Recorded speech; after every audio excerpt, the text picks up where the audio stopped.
Poland's journey from a Soviet-controlled economy to a thriving European market was shaped by bold political leaders. Let's explore the key figures who defined this transformation. After World War II, Poland became a Soviet satellite under Boleslaw Bierut.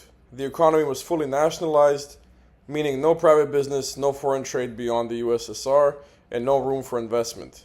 Growth was slow and inefficiency was high, and living standards remained poor. Later, Władysław Gomulka introduced minor reforms but kept Poland isolated from Western markets. Edward Gierek took a different path, borrowing billions from the West to modernize the economy. At first, Poland boomed, but debt quickly spiraled out of control, leading to economic collapse and mass worker protests.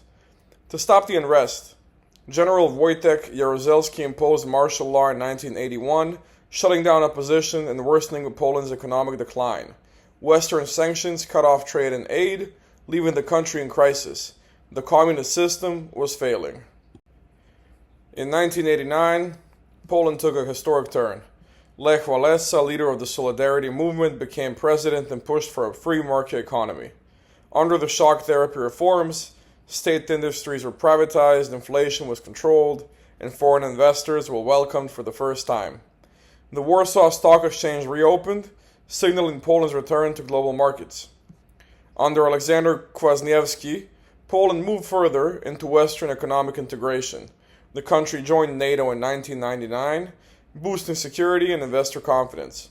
The real game changer, though, Poland joined the European Union in 2004, unlocking billions in EU funding and transforming its infrastructure and economy. Jarosław Kaczynski, leader of the Law and Justice Party, brought a populist economic approach, focusing on social programs that boosted local consumption. However, conflicts with the EU over judicial independence raised concern about foreign investment.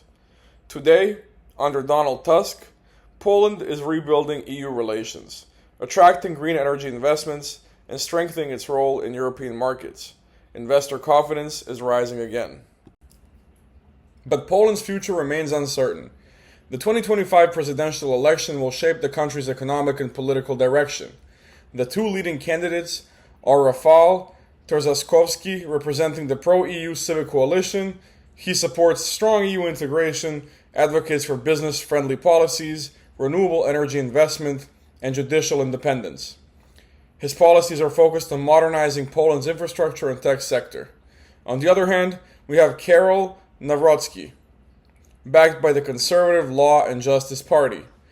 He prioritizes national sovereignty, favoring domestic industry over foreign influence, and has plans to increase social spending, which could fuel local consumption. At the same time, Karol is skeptical of deep EU integration, which may create uncertainty for international investors. In just a few decades, Poland transformed from a closed-off communist economy to a thriving EU powerhouse. Strong leadership, bold reforms, and EU integration turned Poland into one of Europe's fastest-growing economies. Its journey is far from over.